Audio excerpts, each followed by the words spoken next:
Nacimos mirando el cielo, soñando con construir, pensando siempre en un gran país. Noche, mañana y tarde, pensando en crecer. Es nuestra naturaleza ser así. Es que el ingenio tiene un solo frente, mirar al mundo de un lado más bello. Avanza, avanza, avanza, ingeniero civil. Avanza, avanza, sigue construyendo un gran país. Tus manos y tu ingenio no se agotan. No existe límite para tu obra. Los sueños se construyen en tus manos, ingeniero.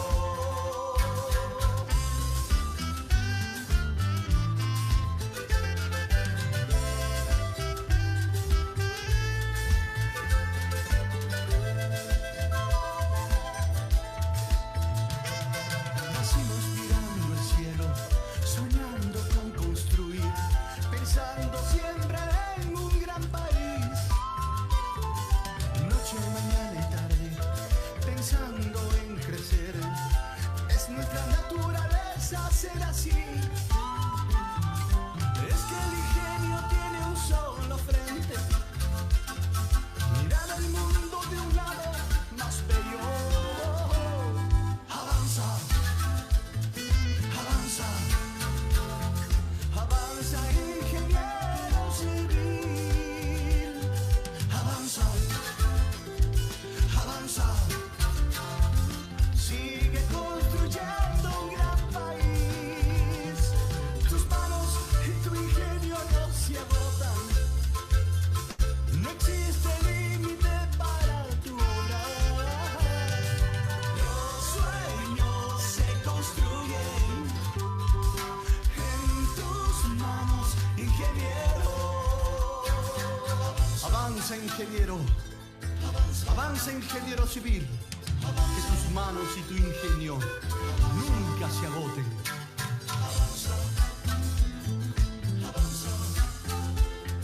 Avanza, ingeniero civil. Avanza, avanza, avanza,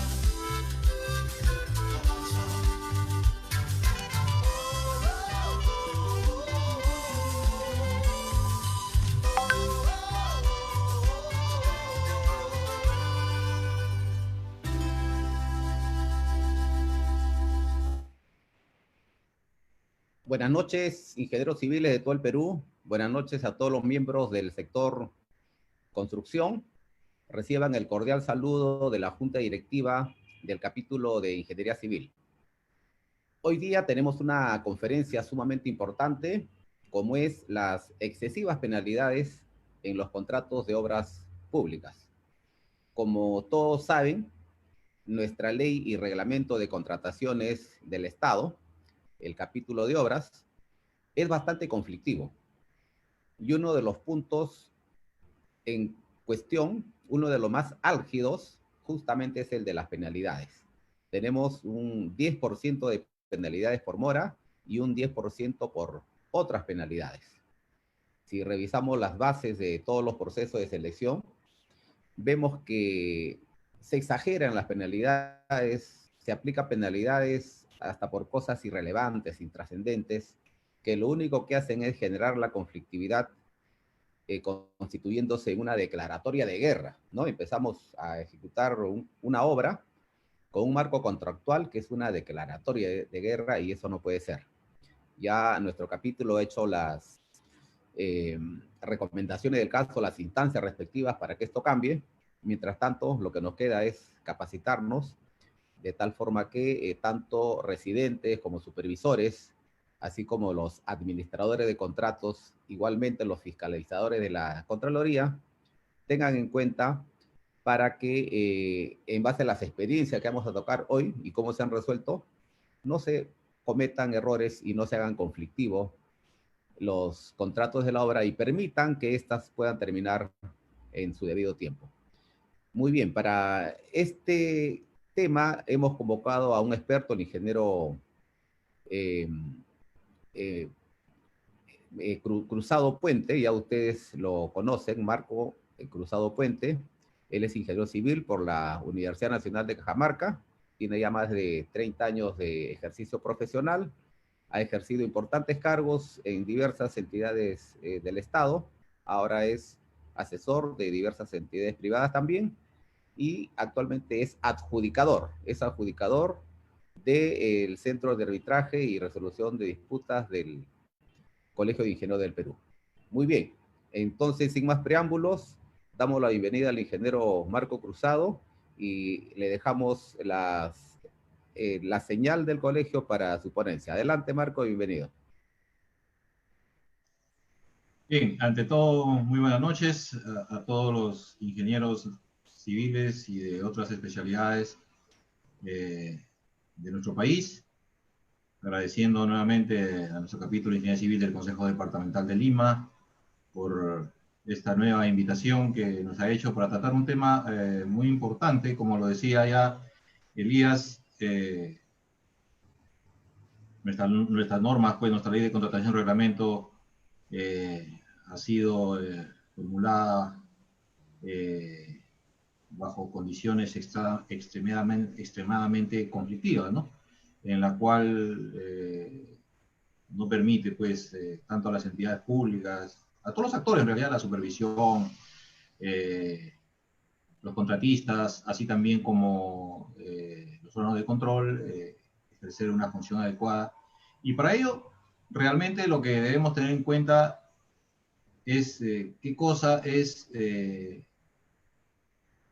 lo que debemos nosotros poner, sobre todo en otras penalidades, ¿no? O sea, qué cosa es, qué cosa realmente debemos, qué penalidades debemos poner en estas otras, dado que muchas veces vemos pues que lamentablemente es un copia y pega, ¿no?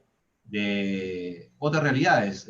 Las otras penalidades son propias de cada entidad. Al identificar algunas debilidades, de acuerdo, lógicamente, a las lecciones aprendidas en la ejecución de sus obras, deberían poner esas penalidades, no copiar de otras instituciones.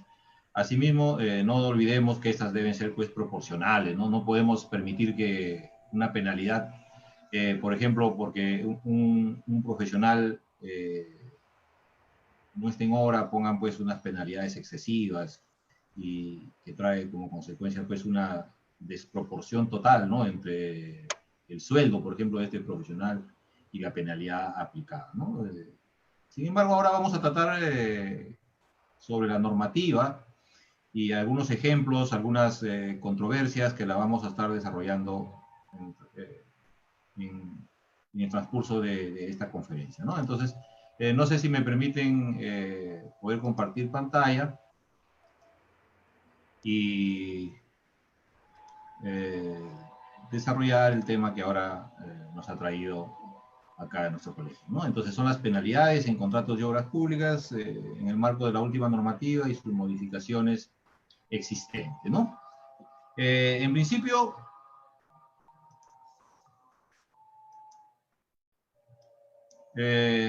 hay que entender cuál es el objeto de las penalidades, ¿no? Las penalidades en la ejecución contractual constituye un mecanismo de resarcimiento para la entidad, la cual se genera cuando por culpa del contratista existen atrasos en el cumplimiento de sus prestaciones pactadas, penalidades por mora, o una ejecución deficiente, según el objeto contractual, que está relacionada con las otras penalidades establecidas en las bases y o en el reglamento de nuestra ley de contrataciones del Estado vigente. ¿Quién debe administrar las penalidades de acuerdo a nuestro reglamento? Es el órgano encargado de las contrataciones, quien tiene esta función de gestionar administrativamente el contrato, que involucra el trámite de su perfeccionamiento, la aplicación de las penalidades, el procedimiento de pago en lo que corresponda, entre otras actividades de índole administrativo, ¿no? Entonces, la norma, al ver quien es el que administra estas penalidades toma en forma general, sin embargo, en primera instancia dice que es el órgano encargado de las contrataciones de cada entidad quien debe aplicar estas penalidades, ¿no? Sin embargo, el propio reglamento nos establece que las normas de organización interna de la entidad pueden asignar dicha función a otro órgano. La supervisión de la ejecución del contrato compete al área usuaria o al órgano al que se haya asignado. Entonces, el órgano, digamos, encargado natural, digamos, es el que está encargado de las contrataciones. Sin embargo, esto no se da en las entidades porque tienen otras funciones específicas. Sin embargo, la norma sí establece que la entidad podría designar a otra área de acuerdo a su organización interna que tenga la entidad. Y como nos decía el ingeniero Elías Tapia, tenemos dos tipos de penalidades establecidas en la ley de contrataciones y su reglamento, ¿no? El contrato debe establecer las penalidades aplicables al contratista ante el incumplimiento injustificado de sus obligaciones contractuales, ¿no? Entonces, debemos tener muy claro que es ante el incumplimiento injustificado, ¿no? Y ahí vamos a ver, por ejemplo, cuando un profesional renuncia, ahora la nueva norma establece que el profesional está obligado a estar 120 días, ¿no? Sin embargo, no estaría tan de acuerdo con lo que dice acá un incumplimiento injustificado, ¿no? Por ejemplo, si un profesional renuncia a su trabajo, eso es injustificado o justificado para el contratista que el profesional, dado que existen leyes laborales que hay que respetarlas, ¿no? Entonces eso lo vamos a ver más adelante. Y estas penalidades es a partir de la información brindada por el área usuaria, y esto de acá que está en negrita es importante, ¿no? Porque tienen que cumplir ciertos criterios estas penalidades, ¿no? Las mismas que, sobre todo las otras penalidades, ¿no? Las mismas que deben ser objetivas, razonables y congruentes con el objeto de la convocatoria, ¿no? Entonces, en principio, cuando hay un proceso de selección y están en las bases, imagino que los contratistas o los potenciales postores, los participantes de un proceso de selección, deberán verificar que cumplan con estos criterios, ¿no? Que sea objetiva, razonable y congruente con el objeto de la convocatoria. La entidad prevé en los procedimientos de selección la aplicación de la penalidad por mora. Ya sabemos que la mora es por el atraso en la ejecución de la obra. Asimismo, puede prever otras penalidades. Estos dos tipos de penalidades pueden alcanzar cada una como máximo un 10% del monto del contrato vigente. No es el monto del contrato primigenio, sino el contrato vigente, ¿no? Sumado a los adicionales, restado a los deductivos, sumado a los mayores metrados, etc., ¿no es cierto? Puede ser el caso del ítem que debió ejecutarse, ¿no? En el caso de obras es del contrato, ¿no es cierto? Entonces, imagínense ustedes, un contratista es potencialmente susceptible de poder tener penalidades hasta el 20%, ¿no? Y esto es un riesgo que el Estado, de alguna manera, tiene que entender que cuando un contratista o una persona, cuando identifica riesgos, lógicamente estos riesgos tienen un costo y eso muchas veces es trasladado pues, al costo de la obra, ¿no? Entonces, muchas veces también a la calidad de la misma, ¿no? Cuando el contratista seguramente no tiene recursos, ¿no? Y quiere de alguna manera terminarlo, ¿no? Entonces, hay temas por conversar sobre este ítem, ¿no? En el caso de obras, dentro de otras penalidades que se establecen en los documentos de procedimiento, incluyen las previstas también en el capítulo 6 del Reglamento de la Ley de Contratación del Estado. En la norma pasada solamente había la penalidad por mora y las otras penalidades eran en su integridad puestas por la entidad, ¿no? Sin embargo, ahora ya hay otras penalidades que están previstas ya en el propio reglamento, ¿no? ¿Cuándo pueden cobrarse o cuándo se deberían cobrar las penalidades?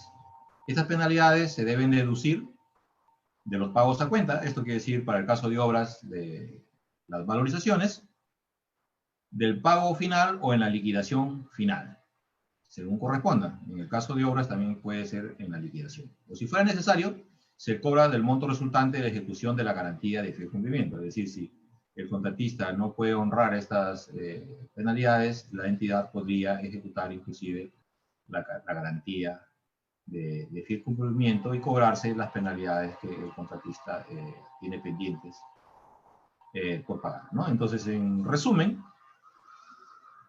estas penalidades se pueden cobrar o en las valorizaciones o en la liquidación, ¿no? En cualquiera de ellas se puede cobrar y estaría cumpliendo estrictamente lo que establece el reglamento. Y esta es la penalidad por mora, que ya todos lo conocemos, ¿no es cierto? En caso de retraso injustificado del contratista en la ejecución de las prestaciones objeto del contrato, la entidad aplica automáticamente esta penalidad por mora por cada día de atraso.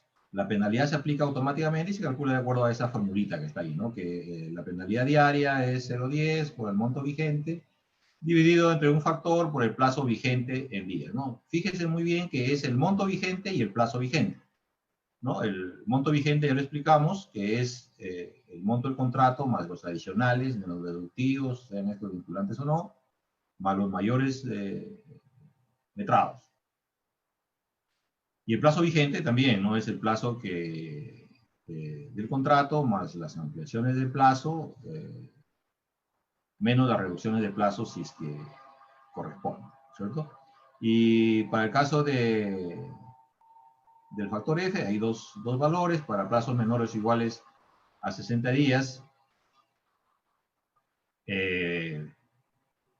Cuando la obra tiene un plazo menor a hasta 60 días,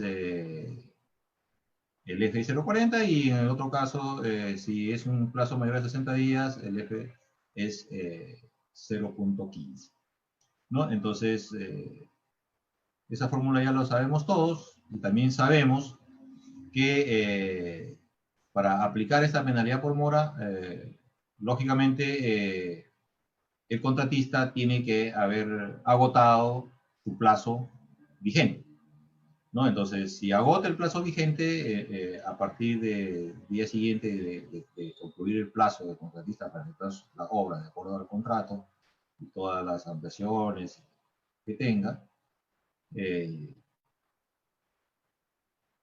se aplicará la penalidad. No antes, ¿no? Para antes, ahí si es que el contratista no llega al 80% de su programación, le pedirán pues un calendario acelerado, ya. Ese es otro procedimiento, ¿no? Pero para la aplicación de la penalidad es estrictamente cuando vence el plazo de ejecución. Tanto el monto como el plazo se refieren, según corresponda, el monto vigente del contrato o ítem que debe ejecutarse, o en el caso de que estos involucren obligaciones de ejecución periódica o entregas parciales a la prestación individual que fuera materia del retraso, ¿no? Para el caso de obras, ya le hemos explicado, ¿no? Lo que pasa que este artículo del reglamento es penalidad por mora en general, ¿no? Entonces, por eso que hace estas atingencias, ¿no? Y tanto el monto como el plazo se refieren, según corresponda, el monto vigente del contrato o el ítem es exactamente lo mismo. En caso no sea posible cuantificar el monto de la prestación materia del retraso, la entidad puede establecer en los documentos del proceso de selección la penalidad a aplicarse, ¿no? Que no es el caso de El retraso se justifica a través de la solicitud de ampliación de plazo debidamente aprobado. O sea, si el atraso no es imputable, la causal del atraso no es imputable al contratista, el contratista pues tendrá que presentar su solicitud de ampliación de plazo, ¿no? Con todo el procedimiento, anotar el inicio, el fin de la causal, luego del fin de la causal pues tiene 15 días para presentar su solicitud de ampliación de plazo ante la supervisión y esta corre traslado a la entidad y la entidad se pronuncia sobre ello, ¿no?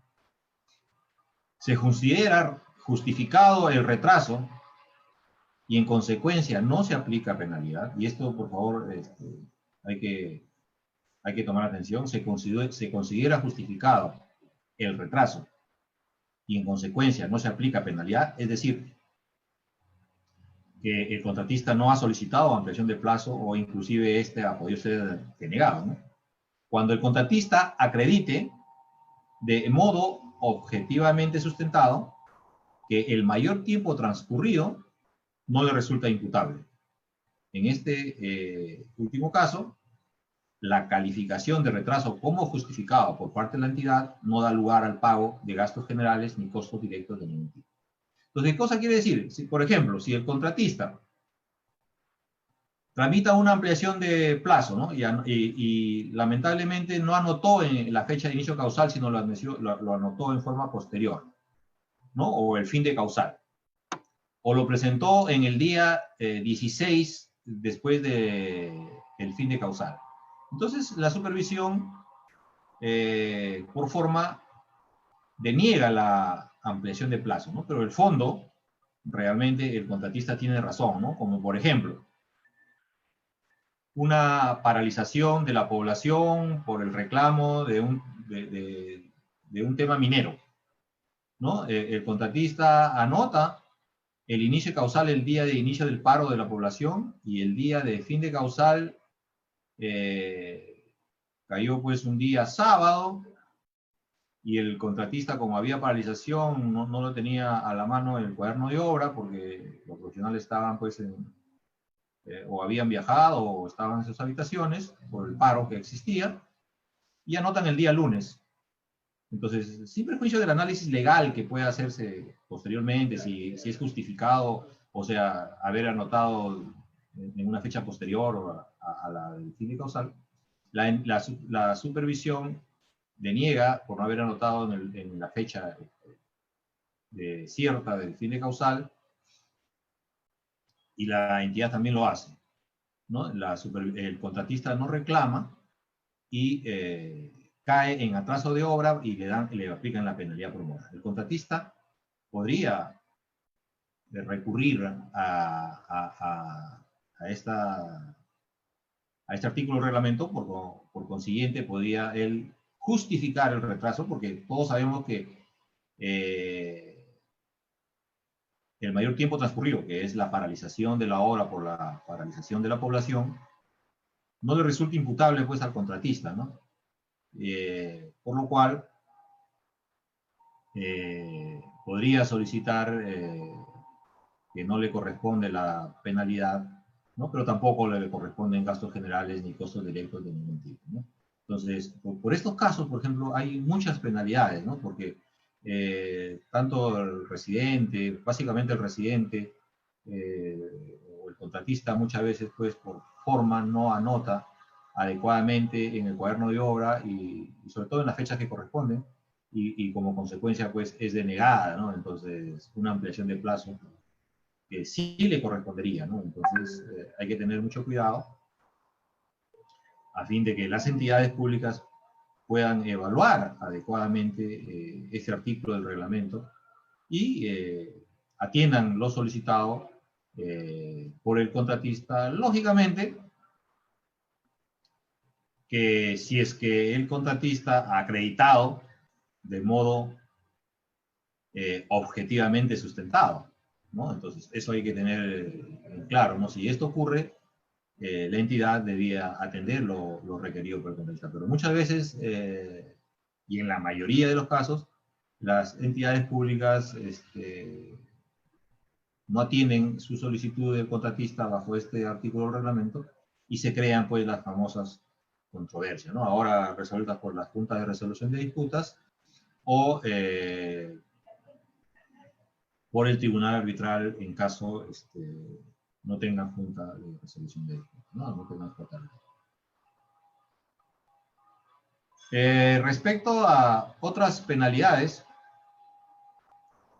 los documentos de proceso de selección, las bases, pueden establecer penalidades distintas a las mencionadas penalidades por mora, ¿no? O sea, la penalidad por mora es algo objetivo, es una formulita, el contratista ya sabe que si se aplaza le van a aplicar esa penalidad, Y acá,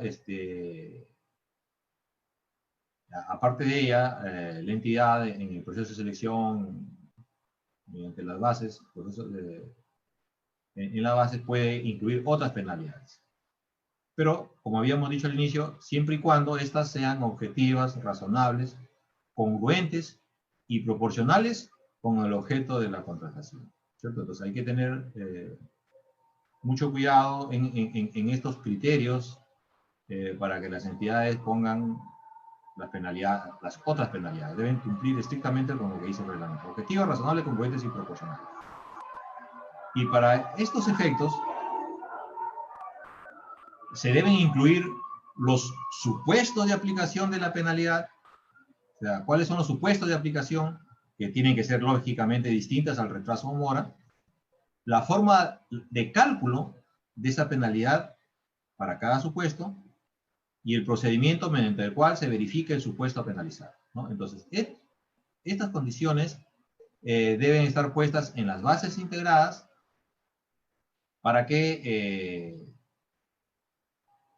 en el momento de la ejecución del contrato puedan ser aplicadas, ¿no? Caso contrario, no podrían ser aplicadas porque caen, pues, justamente en inaplicación por incumplimiento de lo que está establecido en el reglamento, ¿no es cierto? Estas penalidades ya sabemos que se calculan en forma independiente de otras de la penalidad por mora,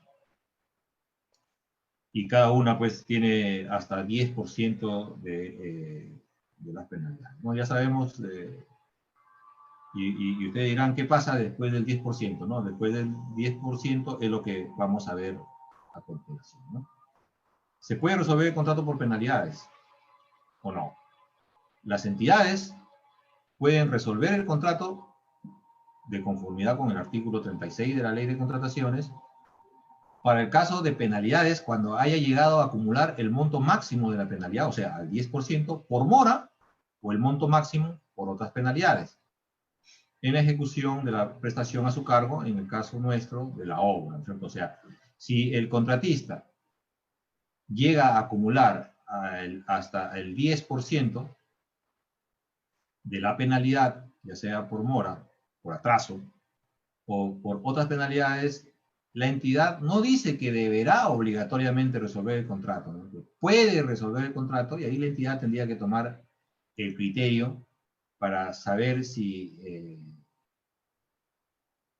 la obra en mención la va a resolver o no, ¿no?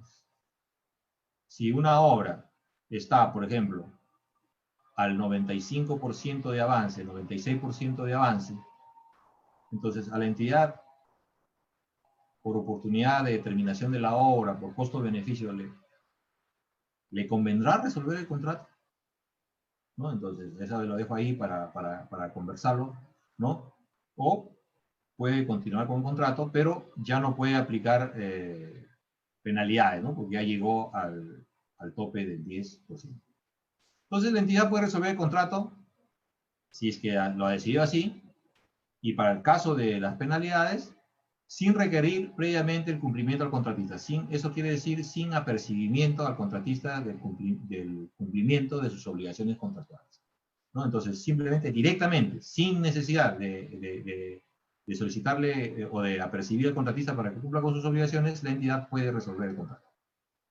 Cuando se deba, lógicamente, a la acumulación del monto máximo de penalidad por mora u otras penalidades, o cuando la situación del incumplimiento no puede ser revertida. En estos casos, basta comunicar al contratista mediante carta notarial la decisión de resolver el contrato. Entonces, la entidad está en la potestad de resolver el contrato, para lo cual no tiene que hacer otra cosa que resolverlo y comunicarle dicho hecho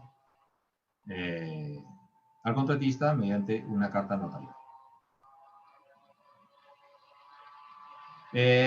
Y penalidad por el personal ofertado, que está en otras penalidades, ahora ya está puesto en el reglamento, ¿no? Es responsabilidad del contratista, lo dice el reglamento, ejecutar su prestación con el plantel profesional ofertado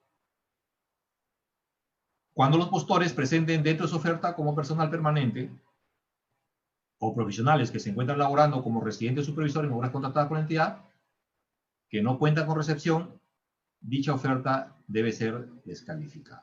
¿Cierto? En el caso de obras, entonces, por lo menos en el proceso de selección, la entidad en general debe verificar que los profesionales que lo han presentado para la suscripción del contrato no deben estar trabajando, pues, por lo menos en la entidad, ¿no? Entonces, se recomienda ahora que las entidades tengan, pues, una base de datos de los profesionales que actualmente vienen laborando a nombre de empresas contratistas o supervisoras para hacer una verificación antes de la suscripción del contrato, ¿no? Lógicamente, esto es en la descalificación, para aclarar, es si es que en el caso, ¿no es cierto?, que sea un plantel profesional ofertado, ¿no? Y acá vemos ya la penalidad por personal ofertado cuando la obra ya empieza a ejecutarse, ¿no? Cuando los documentos del procedimiento establezcan la acreditación del plantel profesional clave para la ejecución del contrato, como ahora es en obras, el contratista inicia y ejecuta su prestación con dicho personal. O sea, si yo como contratista presento mi plantel de profesionales que de acuerdo a las bases estoy obligado a contratar, tengo que iniciar con estos profesionales que yo he presentado para la ejecución del contrato, el cual necesariamente deben permanecer como mínimo 60 días calendarios desde el inicio de su participación en la ejecución del contrato o por el íntegro de su ejecución, si este es menor a 60 días calendarios. Claro, si la obra es menor de 60 días calendarios, como está obligado el contratista a que estos profesionales estén 60 días en obras como mínimo, tendrían que estar en la totalidad del contrato, ¿no es cierto? El incumplimiento de esta disposición acarrea la aplicación de una penalidad no menor a la mitad de una unidad impositiva tributaria ni mayor a una UIT por cada día de ausencia de este personal en obra. Y miren lo que viene más abajo, ¿no? La aplicación de esta penalidad solo puede exceptuarse, o sea, no sería aplicable esta penalidad si el profesional que no ha estado en forma presencial en obra muere, ha quedado inválido, sobreviniente, quiere decir después de la suscripción del contrato, o inhabilitación para ejercer la profesión. Ya sabemos que la inhabilitación lo puede hacer servir, lo puede hacer el colegio profesional, lo puede hacer el Poder Judicial, entre otras instituciones que pueden inhabilitar a los profesionales, ¿no? Entonces, pero ¿qué sucede? Y acá se generan muchas controversias. ¿Qué sucede si un profesional del contratista renuncia, pues, porque ahora que estamos con el famoso COVID, ¿no? El señor renuncia porque en la ciudad donde se está ejecutando la obra hay muchos casos de COVID, el señor tiene enfermedades que pueden complicar en caso se enferme de COVID y como consecuencia renuncia y el contratista no tiene manera de retenerlo. Pero, de acuerdo a cómo está diseñado el reglamento, la entidad, si es que no ha muerto, si es que no está inválido y si es que no está inhabilitado, tendría que aplicarle la penalidad. Lo que considero en forma personal que este tema es excesivo. Sabemos que en la norma anterior no existía eso, sino había el tema de caso fortuito de fuerza mayor, y también sabemos que muchas empresas han abusado de este tema de caso fortuito de fuerza mayor para el cambio de sus profesionales, ¿no? Sin embargo, la norma ya ha ido pues al otro extremo, ¿no? Entonces, no me parece que sea razonable, ¿no? Esta penalidad, pero bueno, así está y mientras así está hay que aplicarla, ¿no?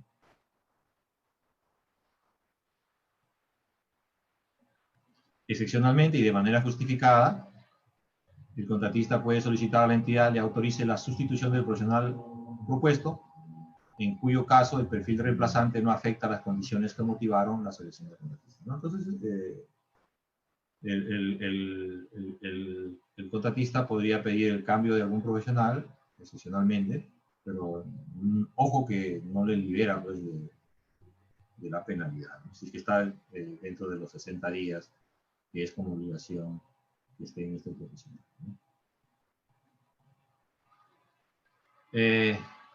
Acá vamos a ver un procedimiento para cambio de profesionales, porque hay que tener en cuenta, porque esto también trae como consecuencia muchas veces penalidades, ¿no? Y genera muchas controversias al respecto, ¿no? La sustitución del personal propuesto se solicita a la entidad 15 días antes que se culmine la relación contractual entre el contratista y el personal a ser sustituido. Entonces, lo primero que tiene que hacer la contratista, y cuando quiere presentar el cambio, tiene que hacerlo con 15 días antes que se culmine la relación contractual para poder solicitar el cambio, ¿no? Esto podría de alguna manera saberse si el contratista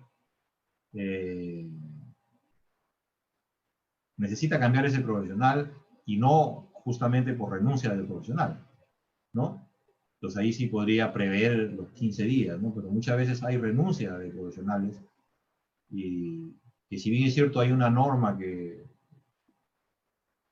digamos, de recursos humanos, del Estado, ¿no? De laborales, en la cual establece que ante una renuncia el contratista podría solicitarle al trabajador que se quede 30 días desde la fecha de la renuncia. Sin embargo, el hecho concreto es que muchas veces el profesional se retira, ¿no? Y sin perjuicio de las acciones administrativas, legales, que el contratista podría interponer ante el especialista, el profesional, el hecho concreto es que él no puede controlarlo, sin embargo, es susceptible de penalidad, ¿no? También nos dice el reglamento que si entre los 8 días siguientes de presentada la solicitud a la entidad, esta no emite su pronunciamiento, se considera aprobada dicha sustitución, ¿no? Y acá la recomendación para aquellos profesionales que trabajan en las entidades públicas, no esperen los 8 días, no esperen que se venza estos 8 días para poder contestar al contratista si es que cumple o no cumple ese profesional y si acepta o no acepta el cambio, ¿no? Porque muchas veces se vence este plazo y ya queda autorizado el cambio. Sin embargo, en las acciones de control, que son de control posterior, podrían revisar esta información y de verificar que no correspondía a este profesional o este profesional de que se ha autorizado el cambio o se aprobó el cambio por vencimiento de los 8 días, no cumple. Entonces los funcionarios involucrados en ello van a ser susceptibles después de acciones administrativas, legales, ¿no? De perjuicio económico, etcétera, ¿no? Pudiendo llegar hasta temas penales, ¿no? ¿Qué pasa si hay también penalidades? Todo esto que estamos viendo acá son penalidades, otras penalidades que ya están puestas en el reglamento, ¿no? Por favor, ¿no? Eso es lo que quería aclarar, ¿no? Penalidad por cambio de profesional que no cumple con la experiencia y calificaciones, ¿no? En caso culmine la relación contractual entre el contratista y el personal ofertado y la entidad no haya aprobado la sustitución del personal por no cumplir con las experiencias y calificaciones referidas, la entidad le aplica al contratista una penalidad no menor a la mitad de una unidad impositiva tributaria ni mayor a una UIT por cada día de ausencia. Lógicamente que en las bases no pueden poner pues ni menor a, no puede ser mayor a 0,5 y menor o igual a una OIT, ¿no es cierto? Porque no habría manera de, ya en el proceso de ejecución de la obra, de la administración contractual, no pueden decidir unilateralmente pues la entidad no le aplico 0,5, a otro le aplico 0,6, a otro le aplico 0,7, no. Entonces, en la base tendría que ponerlo, es 0,5, es 0,6, o es 1, o es 0,8, o es 0,85, tendría que estar puesto en la base, ¿no? Porque si no, se vuelve inaplicable la penalidad, ¿no? Hay otra penalidad que también está puesta en el reglamento por no dar acceso al cuaderno de obra, ¿no? Si el contratista o su personal no permite el acceso al cuaderno de obra al inspector o supervisor, impidiéndole anotar estas ocurrencias, constituye causal de aplicación de una penalidad equivalente al 5 por 1000 del monto de la valorización del periodo por cada día de dicho impedimento, ¿no? La recomendación, como el cuaderno está bajo custodia del contratista, en una oficina del contratista donde tiene que tener libre disponibilidad de ingreso el supervisor para poder hacer las anotaciones correspondientes. Sin embargo, cuando el supervisor no tiene acceso al cuaderno de obra, no puede tener acceso al cuaderno de obra, se recomienda que la supervisión haga una constatación, bueno, con el juez de paz, con el teniente gobernador, con el agente municipal, si que son obras rurales, ¿no? A efectos de que quede constancia de que efectivamente el cuaderno no ha tenido, que el cuaderno no ha podido ser, o el supervisor no ha tenido acceso al cuaderno, ¿no? Esto con el propósito de que en el futuro no tener controversia, porque el contratista puede decir, sí, efectivamente, bueno, estaba ahí, lo que pasa es que el supervisor no estaba en obra, ¿no? Entonces, entran en una controversia ahí un tanto complicada, ¿no? Entonces, a efectos de no tener esos problemas, se recomienda que hagan ello, ¿no? Y ¿qué ocurre, por ejemplo, si el cuaderno de obra se pierde? ¿Se tendría que aplicar esta penalidad o no? A ver, lo dejamos ahí a ver si después alguien de los participantes, algún colega participante pueda querer intervenir en este interrogante, ¿no? O sea, el contratista dice, oye, se me ha perdido el cuaderno de obra. El supervisor puede considerar que al no tener el cuaderno de obra, que no hay acceso al cuaderno de obra, puede considerar que se le puede aplicar la multa o no. ¿No? A ver, lo dejamos para más adelante. Si se le resuelve el contrato por incumplimiento al contratista, en la liquidación se consignan y se hacen efectivas todas las penalidades que le corresponden, ¿no? O sea, porque no olvidemos que las penalidades se pueden cobrar en las valorizaciones o inclusive en la liquidación, ¿no es cierto? Sin embargo, estas obras, al ser resueltas, se termina el contrato, se tiene que hacer una liquidación, una preliquidación, como queramos llamarlo, al estado donde se encuentra la obra, y ahí se tienen que hacer efectivas todas las penalidades que al contratista le corresponden, ¿no? Penalidad por resolución de contrato. Todo retraso en la subsanación de observaciones que exceda el plazo otorgado, sabemos que son 45 días del décimo plazo, el menor, se considera como demora para efecto de las penalidades que correspondan y puede dar lugar a que la entidad resuelva el contrato. ¿Qué cosa quiere decir? Que si el contratista demora más del plazo contractual para levantar las observaciones, si se demora más, se considera un atraso por mora, y de llegar a la máxima penalidad, que es el 10%, ¿no? Se podrá resolver el contrato bajo este mismo concepto que lo habíamos visto anteriormente, ¿no? Las penalidades a que se refiere el presente artículo pueden ser aplicadas hasta el tope señalado en la ley, que para nuestro caso ya sabemos que es hasta el 10%.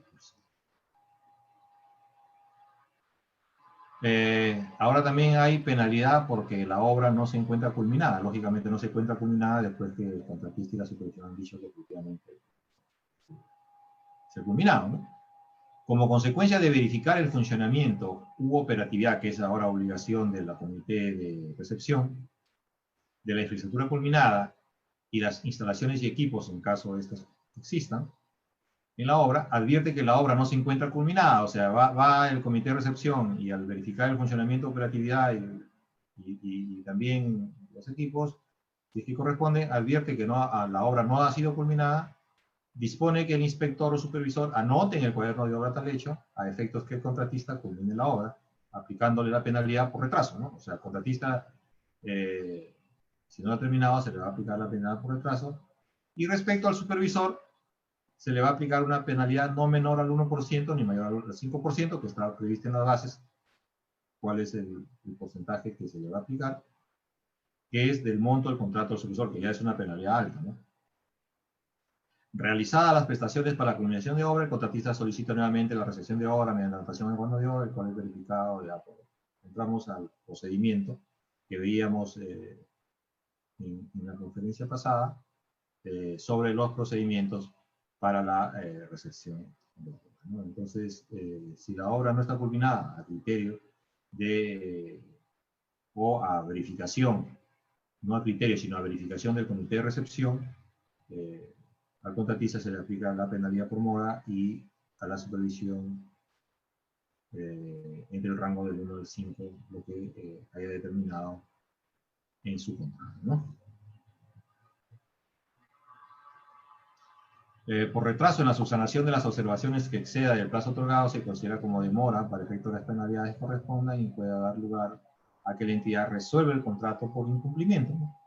Ya sabemos que si resuelve el contrato por incumplimiento, se le ejecuta la carta de fianza de firme cumplimiento, ¿cierto? Las penalidades a que se refiere el presente artículo pueden ser aplicadas hasta el tope, ¿no? En la recepción, ya sabemos también que, como habíamos visto anteriormente, está permitida la recepción parcial de secciones terminadas de las obras cuando ella se hubiera previsto expresamente en las bases, en el contrato o en las partes expresamente lo convengan. La recepción parcial, y esto es importante, no exime al contratista del cumplimiento del plazo de ejecución, en caso contrario se le aplican las penalidades correspondientes y se le aplican las penalidades por el total del contrato. Muchas veces hemos visto que se le aplica la penalidad al contratista restándole, digamos, el valor de la parte parcial que se ha entregado de la obra, ¿no? Hecho que no está establecido así en el reglamento, ¿no? Hay que tener cuidado, porque eso sí puede traer un perjuicio económico a la entidad y como consecuencia podría generar problemas administrativos y legales a los funcionarios que han cometido esa omisión o han utilizado un procedimiento no establecido en el reglamento. Y aquí, mire, vamos a ver ejemplo de otras penalidades que son de bases de diferentes instituciones, ¿no? Y ahí está el supuesto, la forma de cálculo y el procedimiento, ¿no? Lo que está establecido en el reglamento, ¿no? Y vamos a analizar muy rápidamente alguna de ellas, ¿no es cierto? La primera puede ser, por ejemplo, ¿no? Dice, el supuesto es, en caso se culmine la relación contractual entre el contratista y el personal ofertado y la entidad no haya aprobado la sustitución de dicho personal por no cumplir con la experiencia y calificación del personal, a ser reemplazado. ¿No? Entonces, ese es el supuesto. ¿Cuál es la forma de cálculo? Una UIT vigente en la oportunidad que se produce la infracción. Sabemos que cada año la UIT tiene ligeras modificaciones, ¿cierto? Entonces, acá te aclara que no es la UIT de la suscripción del contrato, sino vigente en la oportunidad en que se produce la infracción por cada día de ausencia de personal en obra. Está diciendo cómo se calcula. ¿Cuál es el procedimiento? Según informe especial o mensual de obra del supervisor correspondiente al periodo en que se produce la ausencia o del mes siguiente. Entonces, esto quiere decir que tiene que haber que el único que puede no aplicar la penalidad, pero advertir a la entidad sobre la aplicación de una penalidad por este supuesto, es el supervisor. Y la oportunidad que tiene que hacer el supervisor sobre esta penalidad, puede hacerlo en el mes o en el mes siguiente, ¿no? Entonces, puede hacerlo en un informe especial o en un informe mensual de la supervisión, ¿no? Si es que está fuera de este procedimiento, entonces ocurre que esto sería inaplicable, ¿no? Entonces, eso habría que tener en cuenta, ¿no? Y algunas entidades, y esta misma entidad muchas veces ya ha modificado y ha puesto que inclusive podría ser también, en el procedimiento también podría hacerlo un funcionario de la entidad. Lógicamente que el funcionario de la entidad va a obra y no encuentra a los profesionales, podría también hacer un informe para poder aplicar la penalidad, ¿no? Pero al no existir ese procedimiento, en este proceso de selección por lo menos, entonces tendría que ser el supervisor quien hace el informe. Por cada día de ausencia del personal en obra, el caso 2, una OIT vigente en la oportunidad en que se produce la infracción por cada día y por cada personal ausente. Según un informe especial o mensual de la obra del supervisor correspondiente al periodo en que se produce la ausencia o del mes siguiente, también se podrá acreditar con un informe del administrador de contrato o de la dirección de supervisión de la entidad. En cada caso en particular deberá determinarse si cierto evento constituye un supuesto de caso fortuito fuerza mayor a efectos de penalizar o no al contratista en cuanto a la ausencia de los profesionales, ¿no? Entonces, en el caso 2, en el procedimiento ya se amplía a que también puede ser algún profesional de la entidad que entre en el procedimiento aparte de la supervisión. Sin embargo, también incluyen un procedimiento complementario, ¿no? Que en cada caso que se aplique esta penalidad, deberá determinarse si cierto evento, el evento, o sea, por la cual el profesional no está, deberá determinarse si cierto evento constituye un supuesto de caso fortuito o fuerza mayor a efecto de penalizar o no al contratista en cuanto a las ausencias de los profesionales. Lógicamente, que para que se pueda calificar, se tiene que pedir al contratista que haga su descargo correspondiente, ¿no? Porque si no, no se podría calificar. Y hace una tingencia en esa misma penalidad que respecto a los días de descanso y salidas, estos deberán estar debidamente programados a efecto de no aplicar las respectivas penalidades. Corresponde a la obligación del contratista informar de manera anticipada la programación del descanso de su personal, ¿no es cierto? Acá nos dice a quién se le debe avisar sobre esta programación de descansos de los profesionales. Pudiendo hacerlo pues el contratista al no haber precisado acá, hacerlo al supervisor o a la entidad, ¿no? Estaría cumpliendo con esa obligación. Acá vemos una tercera: si el contratista o su personal no permite el acceso al cuaderno de obra al supervisor, impidiéndole anotar en las ocurrencias, que está en otras penalidades, de acuerdo al reglamento, se le aplica 5 por 1000, y esto es según informe del supervisor de obra, ¿no? Porque el único que podría tener acceso al cuaderno de obra es el supervisor, ¿no? Bueno, ahora ya vamos a ver que esta penalidad con el tema del cuaderno de obra digital, ya implementado por OCE y antes implementado por el Ministerio de Vivienda, ya no habría manera de aplicar esta penalidad, ¿no? Salvo en aquellos casos que no se pueda utilizar el cuaderno de obra digital previa autorización de OCE de que se use el cuaderno de obra físico, ¿no? El siguiente caso es por subcontratar parte de las prestaciones a su cargo sin las autorizaciones escritas de la entidad y al margen de lo dispuesto por el artículo 147 del reglamento, ¿no? Se aplicará una penalidad de 1% del monto total del contrato original, ¿no? El 1% de una obra de 200 millones es 2 millones, ¿no? Entonces, se acreditará con un informe especial del supervisor de la obra donde especifique los trabajos subcontratados, ¿no? Entonces, bueno, para acreditar, bueno, tendrá que trabajar bastante la supervisión para verificar ello y se tipifique realmente como un subcontrato, ¿no? Por valorizar trabajos sin ceñirse a las bases de pago de las especificaciones técnicas y o valorizaciones trabajos no ejecutados, sobrevalorizaciones, valoraciones adelantadas, que ocasionen pagos indebidos o no encuadrados en las disposiciones vigentes, sin perjuicio de las acciones legales que pudieran corresponder. O sea, se les va a aplicar una penalidad por presentar valorizaciones, trabajos de obras adicionales dentro de la planilla de las obras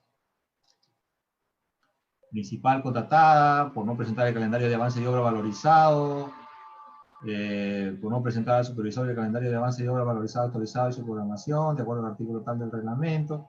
Se aplica una penalidad del 0,15 del monto del contrato original. Lógicamente que algunas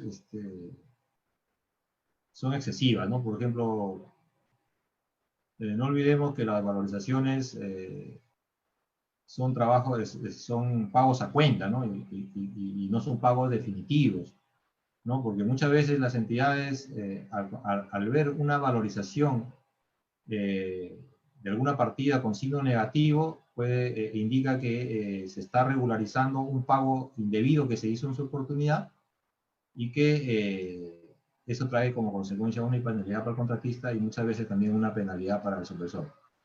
Considerando que eso es excesivo, ¿no?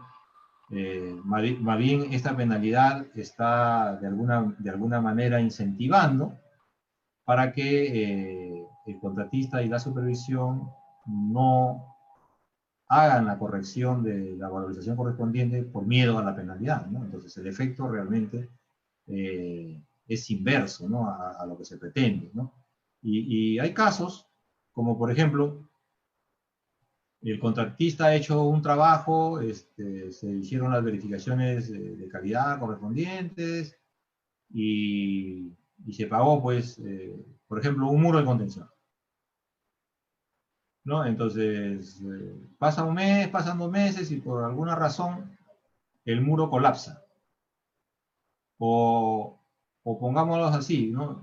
Como está en proceso de construcción la carretera, hay un accidente ahí de maquinaria pesada, empuja el muro y el muro no está ya en su ubicación de acuerdo al expediente técnico, y como consecuencia el supervisor le dice, oye, mira, acá el muro ha sido desplazado por responsabilidad tuya, por haber ocasionado un accidente y haber chocado contra el muro, como consecuencia yo te voy a descontar el muro.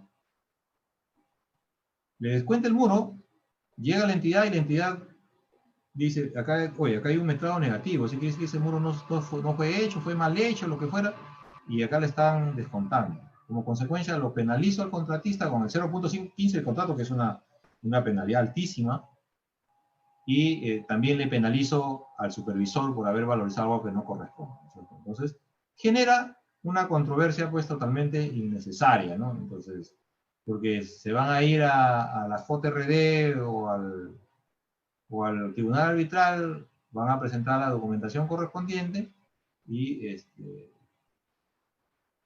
se va a verificar que no se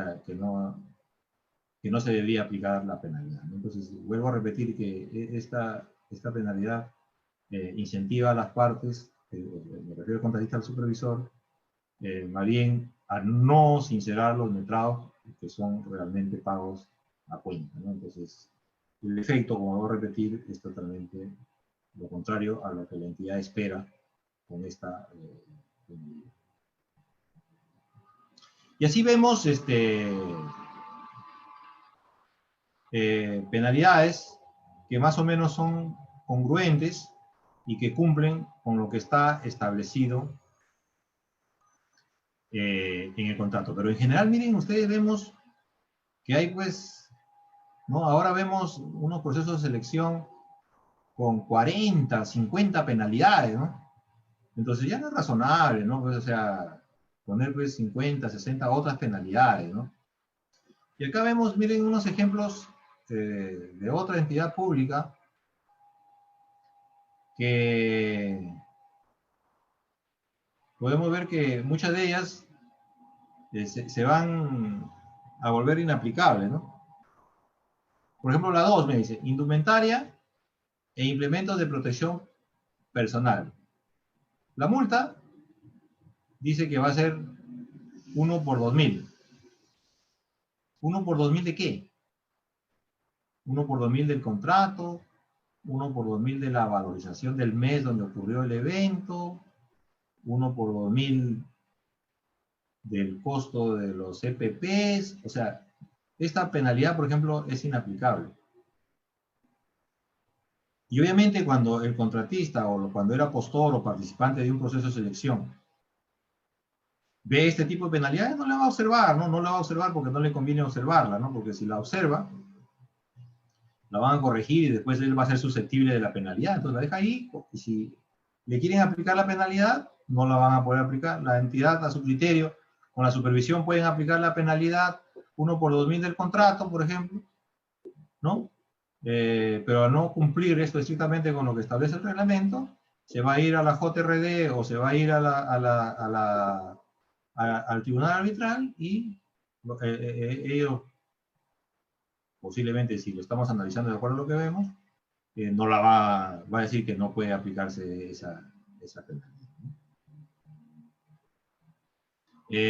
Calidad de los materiales. Cuando el contratista ingrese materiales a la ejecución de la obra sin la autorización del supervisor, en principio, en ninguna parte del reglamento ni de los contratos de las bases estándar establece que el supervisor autoriza el ingreso de los materiales a obra, ¿no? Lo que sí establece que el supervisor verificará, pues, ¿no?, que cumplan con las especificaciones técnicas, que es distinto al ingreso a obra, ¿no? O utilice para la ejecución de la obra materiales de menos calidad que las especificaciones técnicas en el expediente técnico, eso sería imposible, ¿no?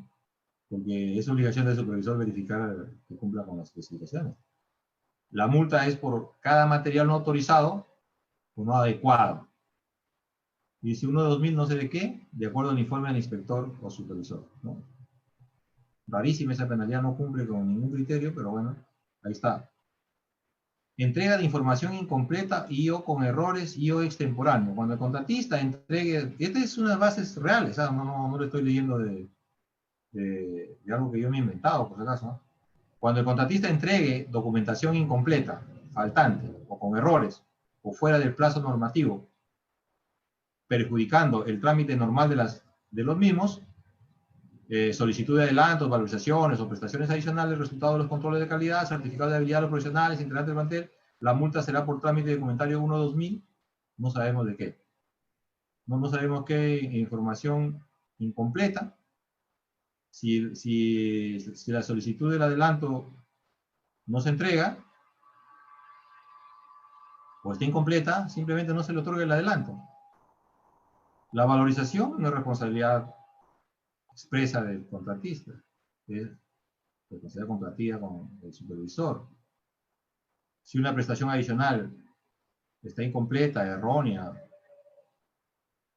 o extemporánea, simplemente, bueno, extemporánea se refiere que después de la anotación del cuaderno de obra, la necesidad después de demorar más de 15 días, ¿no?, que podría ser razonable, otra penalidad si está bien puesta.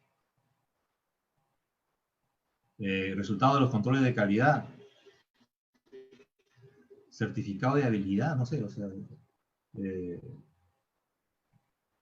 no tiene ni pie ni cabeza, ¿no?, esta penalidad, por ejemplo, ¿no? Cuando el residente no se encuentra en forma permanente en obra, la multa es por cada día de 1 de 4000, no dice de qué, y no hay con qué documento verificar cuando eso ha ocurrido, ¿no? Equipos declarados en la propuesta técnica. Cuando el contratista no presente los equipos declarados en la propuesta técnica, la multa es por cada equipo, 1 de 2000, de acuerdo al informe. Tampoco no sabe 1 de 2000 de qué. Por atraso en subsanar las observaciones pendientes. Cuando el contratista de manera injustificada no presente la subsanación y levantamiento de observaciones señaladas en el acta correspondiente de forma final de manera completa, exigidos en el expediente técnico, la multa es por cada día de atraso a partir de notificación por el supervisor de identidad. Pero no entiendo. ¿Observaciones pendientes de qué? En la recepción de obra. ¿En qué acta? No dice, ¿no? Entonces, como ustedes ven, por inasistencia de los especialistas del contratista a reuniones convocadas por la entidad, dice que si la entidad le convoca a los especialistas y estos no asisten de manera injustificada, y que están exigidos en el expediente técnico. Dice, no logro entender que en el expediente técnico hay un cronograma, una programación de visitas a la entidad, la multa es por cada día de inasistencia, la comunicación será con 48 horas de anticipación, y está de acuerdo a un informe del supervisor, pero es la entidad la que está convocando, ¿no? Entonces, el supervisor, ¿qué tiene que ver ahí? Entonces, son inaplicables, ¿no? Todas estas multas resultan, pues, inaplicables, ¿no? Por no estar al día con las anotaciones en el cuaderno de obra, no sé a qué se refiere, ¿no? Cuando el contratista de manera injustificada no presenta el cuaderno de obra con las anotaciones al día siguiente de su ejecución. No logro entender que, en principio, no es obligación anotar en el cuaderno de obra todos los días, ¿no? Pero bueno, sí está esta penalidad que, a mi criterio, no podría ser aplicada, ¿no? No entregar el cuaderno de obra en caso de resolución contractual o conjuntamente con la liquidación del contrato de obra, el que corresponda, también, según ellos, sería susceptible de una penalidad, ¿no? Y así podríamos, cuando el contratista no presente al supervisor la valorización mensual dentro de los 3 días calendarios, a partir del primer día hábil, no es obligación del contratista, de acuerdo al reglamento, presentar la valorización al supervisor. La elaboración es de forma conjunta entre ambos. Culminación de relación contractual entre el personal ofertado y el contratista, que es otra penalidad prevista en el reglamento. Entonces, como ustedes ven, hay que tener mucho cuidado en la aplicación de las penalidades, porque esto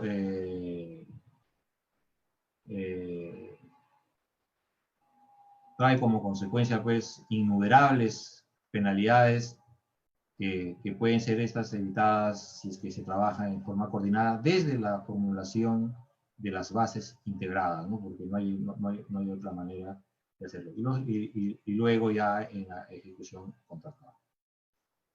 No sé, Elías, si hay alguna participación de algún participante o algunas consultas que podamos resolverles.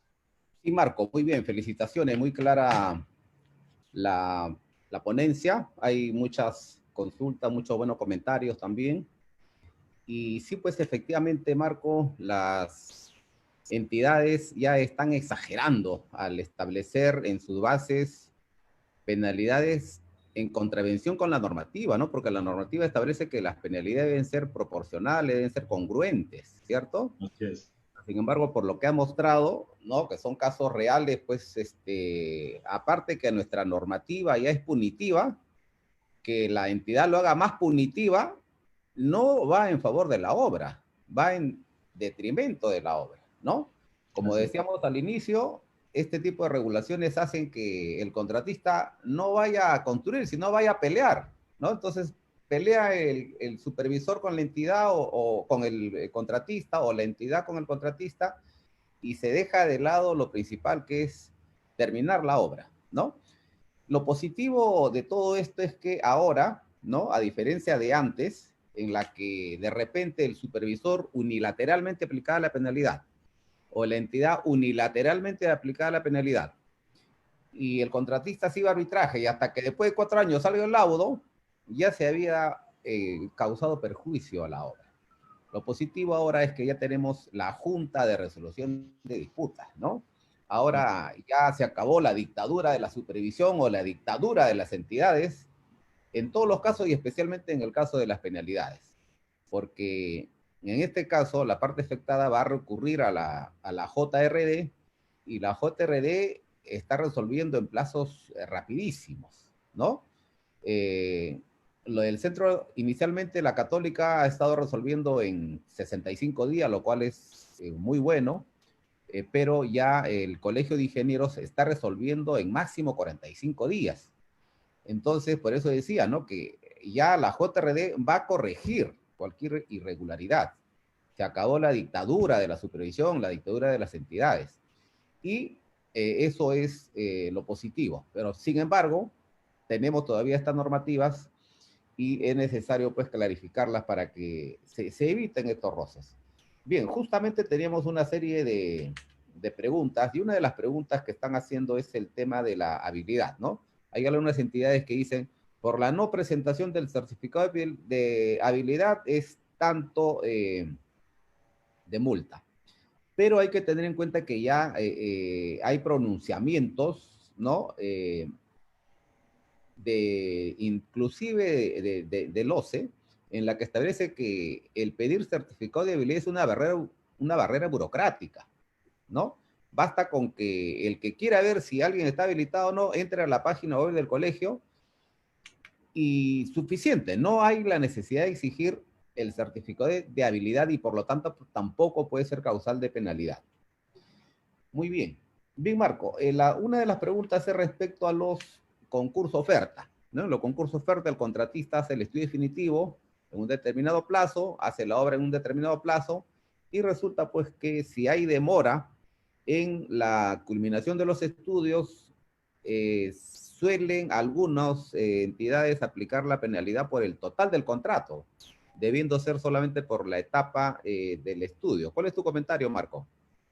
Bien,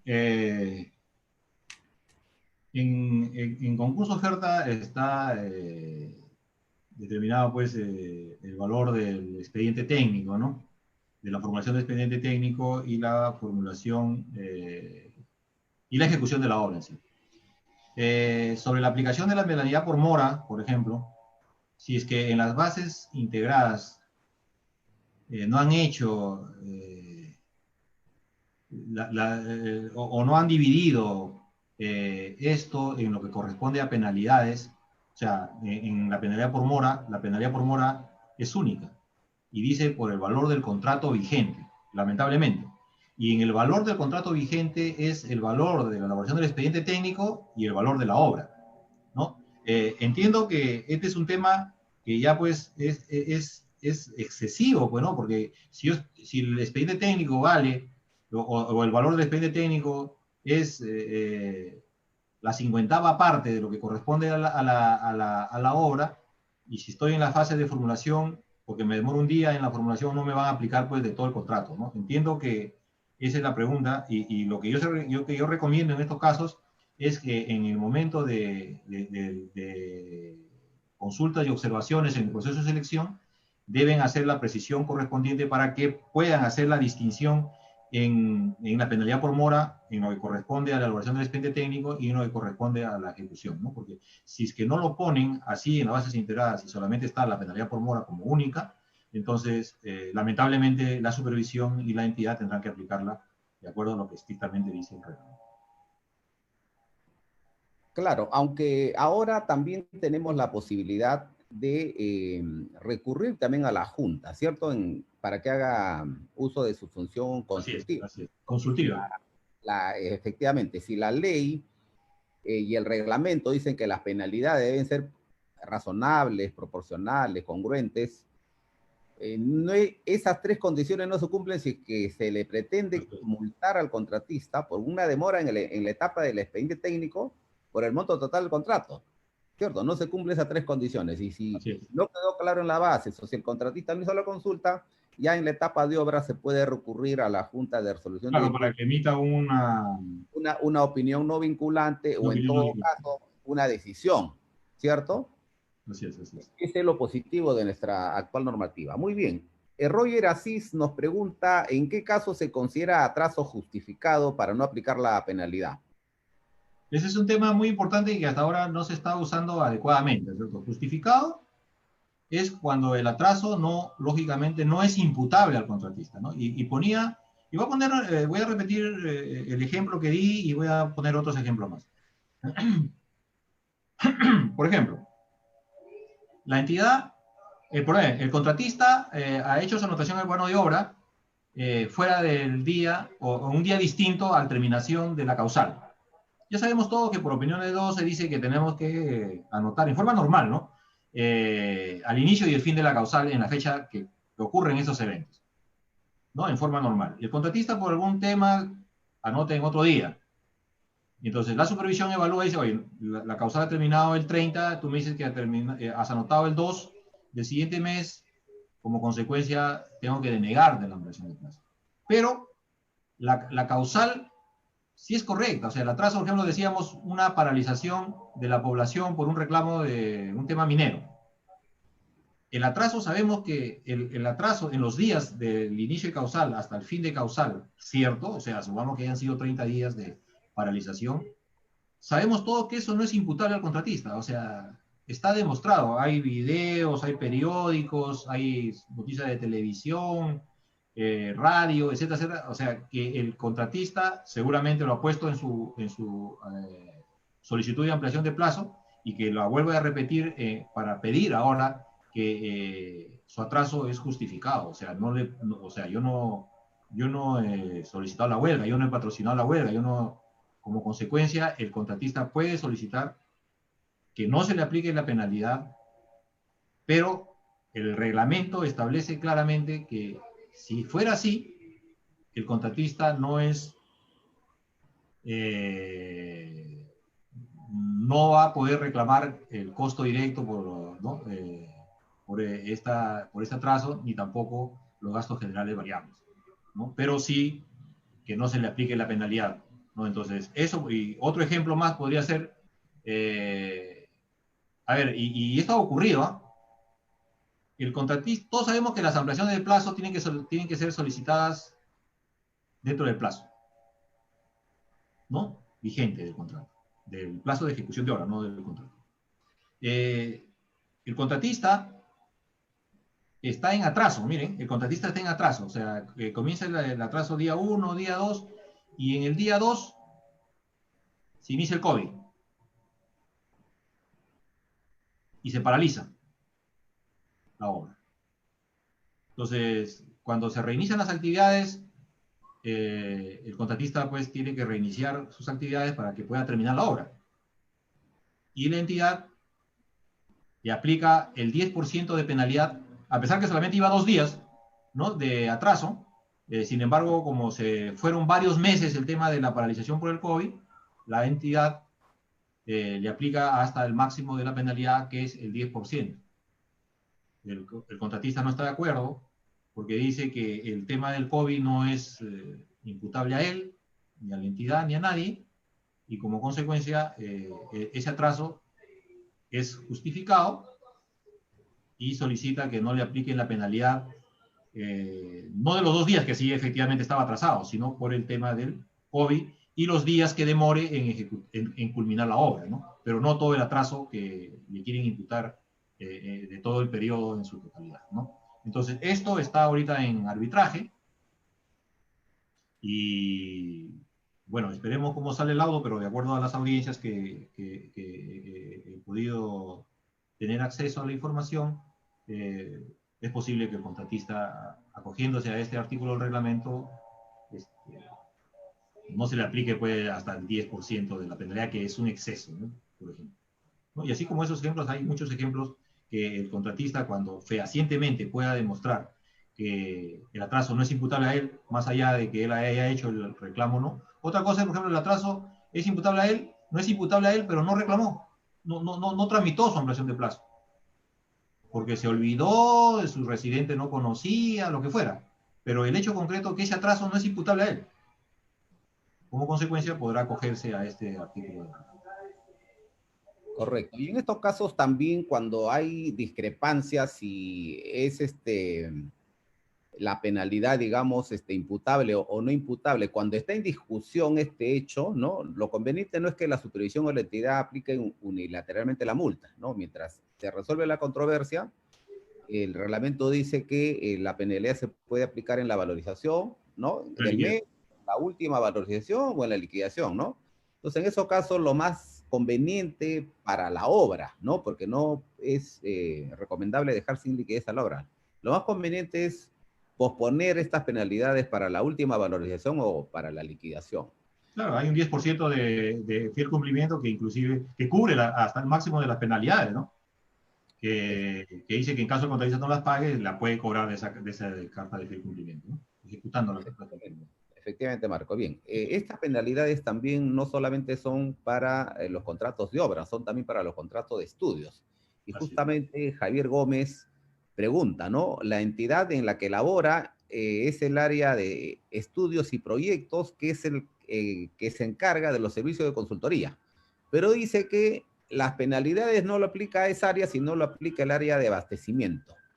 y él pregunta si es correcto eso o no. Bueno, al inicio de las láminas veíamos que el reglamento establecía como área natural, digamos, de aplicación de penalidades, la área a cargo de las contrataciones, que en este caso es el equivalente a abastecimiento, ¿no? Sin embargo, más abajo establece y dice que la entidad, de acuerdo a su organización interna, podría designar a cualquier otra área, ¿no? Pero bueno, si le está aplicando la penalidad de abastecimientos, eso sí es correcto porque está establecido así en el reglamento. Sin embargo, no es la adecuada, ¿no? Claro, No no, es la no es adecuada, pero bueno, así está el reglamento, ¿no? el día a día del manejo del contrato, ¿no? Así es, Simplemente así es. hay una notificación fría y lo aplica, pero también hay que tener en cuenta que muchas veces las entidades en su base dicen el sustento para la aplicación de la penalidad es el informe de la supervisión. Pero hay informes e informes, ¿no? Podría ser un informe totalmente deficiente, incoherente, inclusive infundado, y por ese solo hecho muchas entidades están aplicando el contrato. Entonces, lo recomendable es que las entidades también establezcan todo un procedimiento de la aplicación de multa. No se puede multar dejando al contratista en la indefensión. Tendría que tener por lo menos la oportunidad de hacer su descargo, ¿cierto? ¿Cuál es tu opinión, Marco? Sí, sí, mira, Elías, en eso tienes realmente toda razón y la entidad y la supervisión no pueden, pues, unilateralmente aplicar una penalidad, porque ahí se está violando un derecho fundamental de la parte que se le aplicó la penalidad, que es el derecho a la defensa, ¿cierto? O sea, si a mí me aplican una penalidad, yo he visto que en algunas bases ya, de acuerdo a las consultas y observaciones de entidades grandes, ya están poniendo, ya inclusive que se le tiene que comunicar al contratista la penalidad y tiene derecho, y le ponen un plazo inclusive para que pueda hacer su descargo. Y después de ello, recién aplicar la penalidad si es que corresponde. O sea, le dan el derecho a la defensa al que le aplican la penalidad, pues, ¿no? Pero aplicarlo unilateralmente para mí es violar el derecho constitucional que tiene cualquier persona natural o jurídica a defenderse ante cualquier hecho de esta naturaleza como es las penalidades. Correcto, correcto. Bien, justamente hay una consulta también relacionado con el tema de la docencia. Andrés Piloguamán Casta pregunta que hay algunos profesionales del personal clave que también son docentes, ¿no?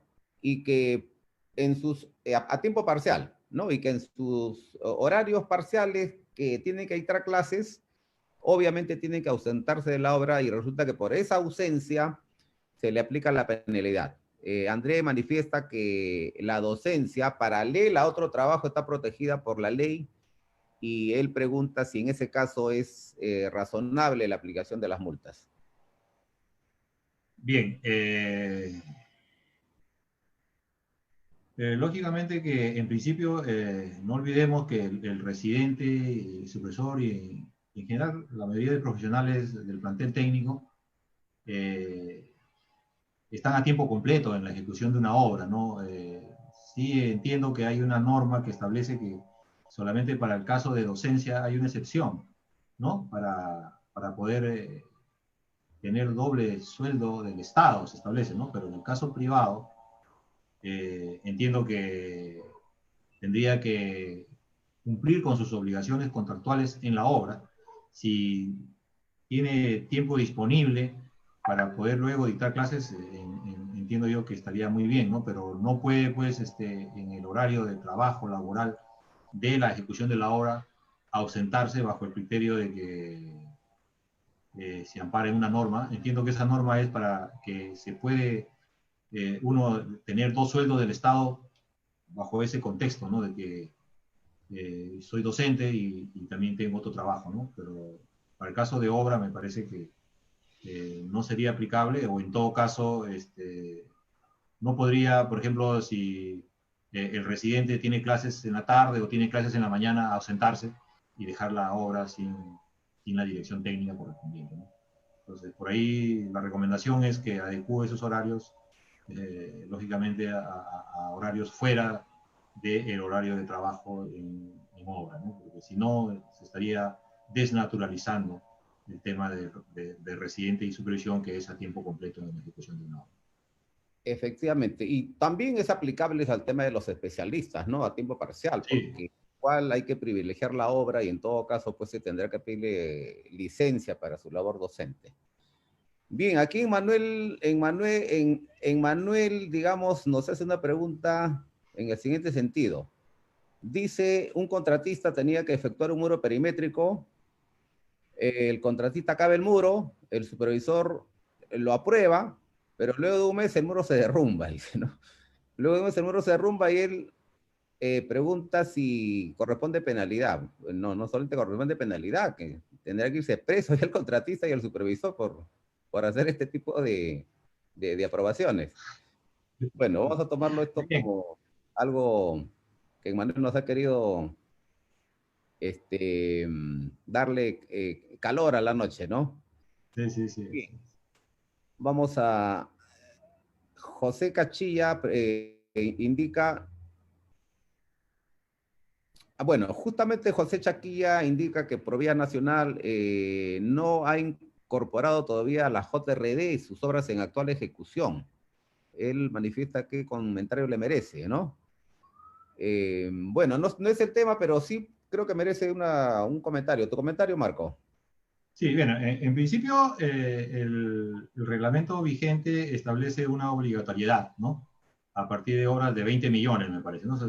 Es obligatorio, pero para las obras que recién, eh, eh, a partir del año 2020, pues, ¿no? A partir del año 2020, de enero de 2020, todas las obras por obligación tenían ya que estar con JRD, o de 2021, no recuerdo bien.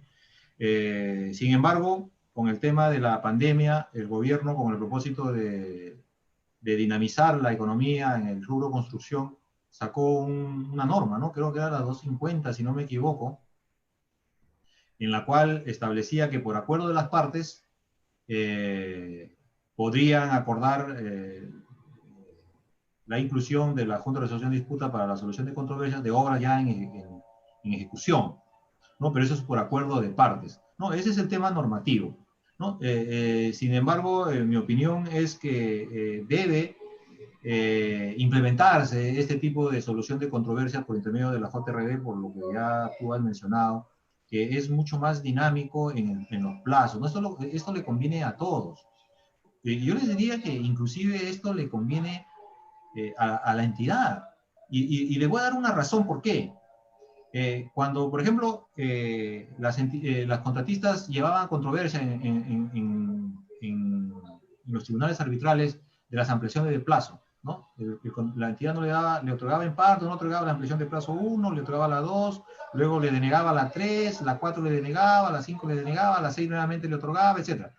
Entonces, el contratista, la que no le otorgaba o la que denegaba en parte, se iba al arbitraje, ¿no? Pero sabíamos que esos arbitrajes se demoraban 3 o 4 años, ¿no es cierto? Entonces, cuando salía, nosotros sabemos que toda ampliación de plazo da una obligación al contratista de actualizar el calendario, ¿no?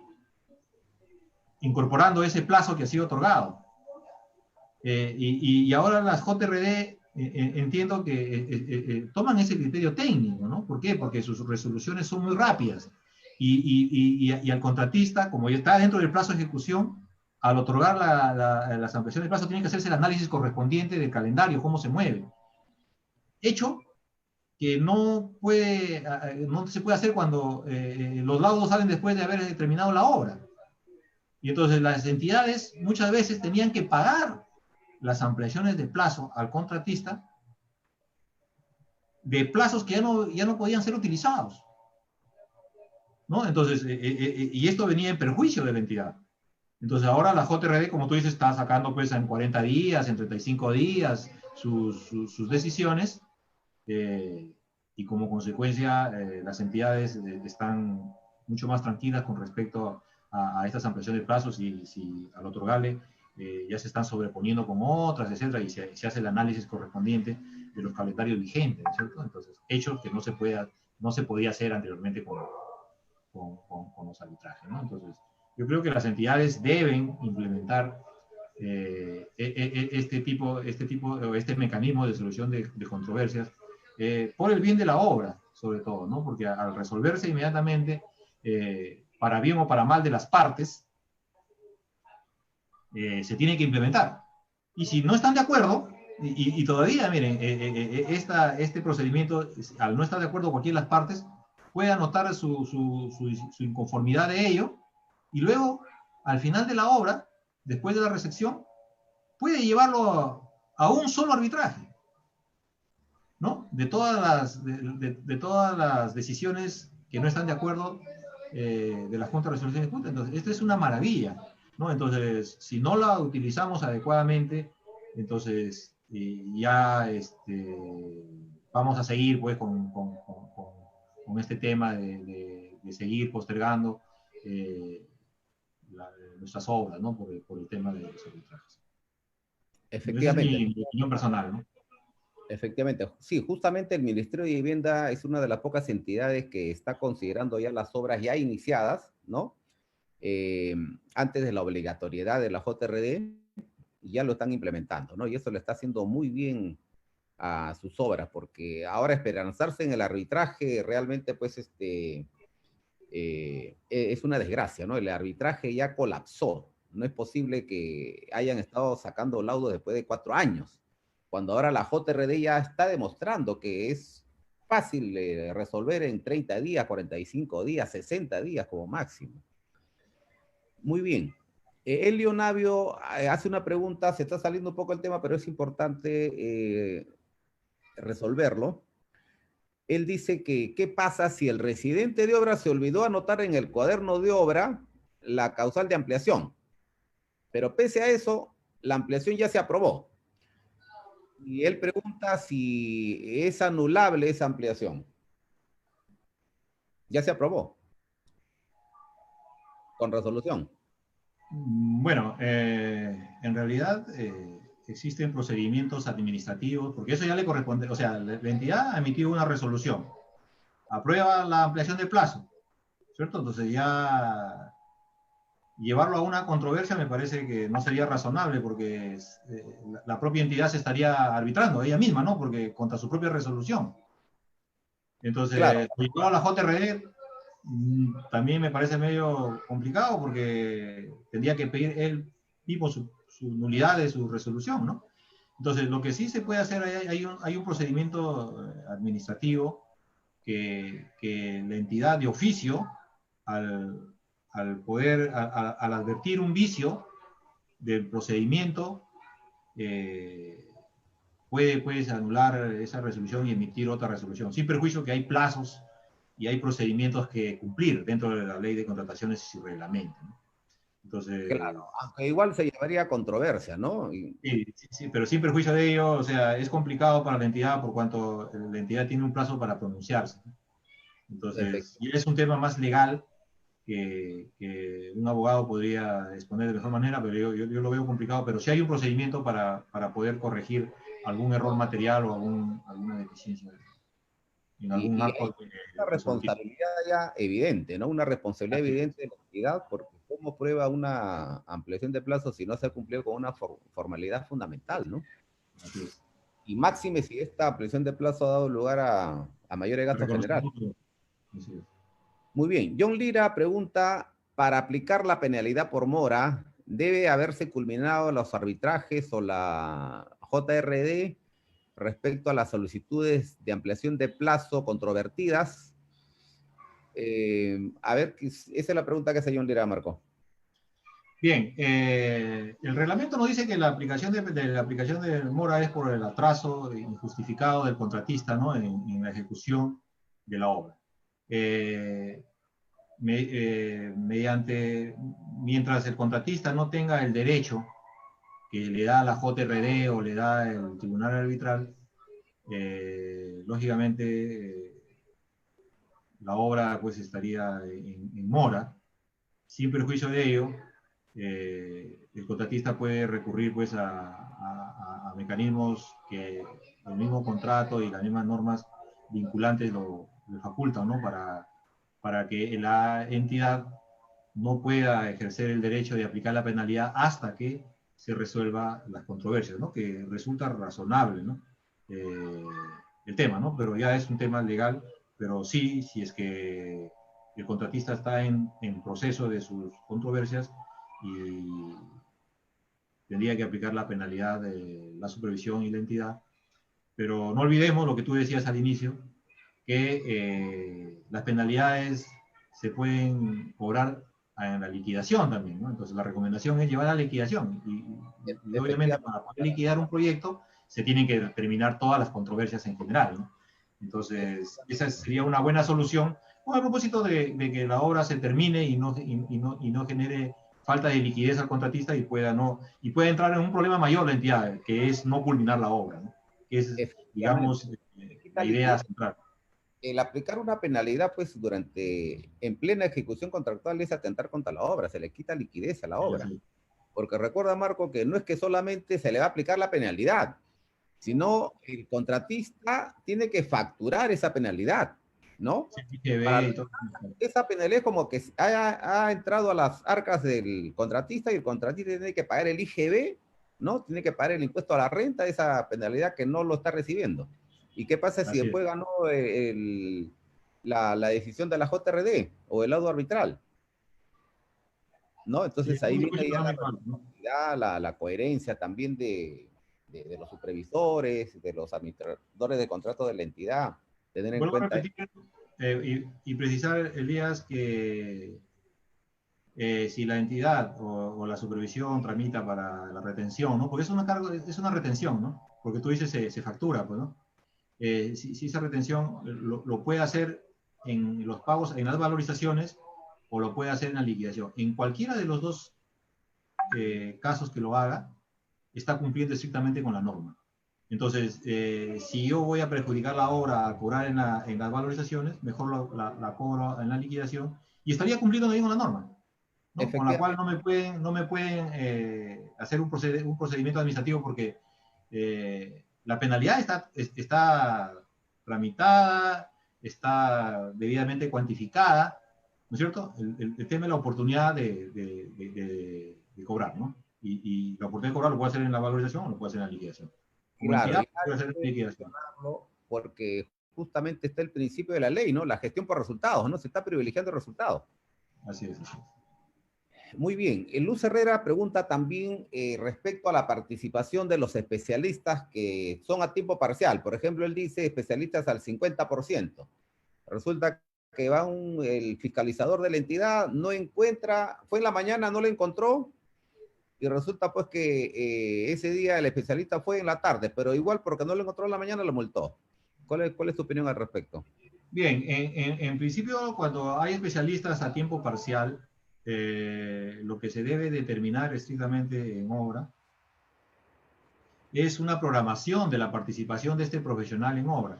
Pero esta programación, lógicamente, que es tentativa, ¿no es cierto? Porque esta puede ser modificada, porque cuando es parcial es que no, que él va a estar en momentos clave de que se requiere su participación, ¿no? Por ejemplo, a ver, un ingeniero geólogo en obra, su participación va a ser necesaria, por ejemplo, en el momento de la clasificación de suelos, si es una carretera, ¿no es cierto? Va a ser necesario cuando se active una falla geológica, ¿no? Y en otros aspectos puntuales, ¿no? Entonces, siempre se hace una programación, si es el contratista se lo pasará a la supervisión, esa es la programación, y esta programación es susceptible de corrección y donde el contratista está en la obligación de informarle cuando hay una modificación de esa programación, ¿no? Para que pueda haber una asertividad de la verificación, que es competencia de la entidad, de su participación en obra, ¿no? Pero más allá de ello, si la entidad, porque no le encontró en la mañana o no lo encontró en la tarde y es un profesional a tiempo parcial, me parece que sería un exceso en aplicar la penalidad sin antes haber indagado y haber solicitado la documentación en la cual se verifique que el profesional tenía que estar ese día, en tal horario, en obra, ¿no? Si yo no he verificado eso, no podría pues aplicarle la penalidad. Muy bien. Justo también aquí en el Facebook, Darwin Herrera y Karen C. Intercambian opiniones y en el sentido que uno de ellos alega que una penalidad sí se puede conciliar y el otro que no se puede conciliar. Bueno, depende de cada caso. ¿Cuál es tu opinión, Marco? Bien, en realidad, en general, una penalidad, en estricto la penalidad como procedimiento no sería conciliable, porque no está en los procedimientos la conciliación de una penalidad. La Excepto conciliación, ¿no? Excepto que claro, la conciliación es un procedimiento de una controversia, o sea, se tiene que generar la controversia y los mecanismos para solucionar la controversia en caso no haya una JRD es la conciliación y el arbitraje, ¿no? Pero la penalidad de por sí, no hay un procedimiento que diga yo te voy a conciliar mi penalidad, o sea, en otras palabras, la entidad tendría que aplicar la penalidad, el contratista no está de acuerdo con la aplicación de la penalidad y lo lleva a conciliación en primera instancia, ¿no? Ese es el procedimiento, pero la penalidad no, o sea, tiene que estar aplicada para que exista la controversia y como consecuencia ir a una conciliación si es que corresponde. Claro, excepto que la penalidad haya estado mal aplicada, ¿no? Y el que lo aplicó se haya dado cuenta que hubo un error, entonces obviamente ahí sí se puede conciliar. Incluso tampoco, claro, la conciliación estricta se hace en un centro de conciliación, pero este tipo de, digamos, acuerdos, ¿no? Legales, lícitos, puede hacerse también en obra, conversando, ¿cierto? Claro, o sea, por ejemplo, les voy a contar un caso, ¿no? Por ejemplo, lo que tú dices exactamente, una entidad le aplicó una penalidad indebida, o sea, no debería aplicarla al contratista. El contratista le comunica a la entidad con una carta y le demuestra, le dice, mira, tú me has aplicado indebidamente la penalidad por la cual te solicito que la revises, ¿no? Caso contrario, iniciaré la controversia correspondiente. Entonces, la entidad revisa la documentación presentada por el contratista y en un oficio que le manda al contratista le dice, sí, efectivamente, de acuerdo a la revisión de la información que está remitida y en concordancia a lo que está establecido en las bases, no le corresponde la aplicación de la penalidad y no le aplicó la penalidad, ¿no? Entonces, porque es un acto administrativo que la entidad, al darse cuenta de ese error, lo puede corregir, ¿no? Porque no hay resolución y si haya resolución, lo puede corregir, ¿no? Pero, como vuelvo a decir, la conciliación es un tema que tiene que estar dada la controversia, porque si no, no se puede aplicar, ¿no? Muy bien, muy bien. CB Ponce manifiesta que en la fórmula de penalidad se incluye el contrato principal más los adicionales, deductivos, y él manifiesta si se considera también los mayores gastos generales por ampliación de plazo. Esa es una pregunta muy importante, ¿no? Porque lo que dice ahí son el valor del contrato vigente, ¿no es cierto? Y cuando sale un adicional, por ejemplo, se actualiza el presupuesto, ¿no? O sea, se actualiza el valor del contrato, no sé si tú has visto en su cláusula, ¿no? El adicional es por 15 millones, en la otra cláusula el nuevo valor del contrato es tanto, ¿no? Sumado el contrato, el valor adicional, y si hay un deductivo, también.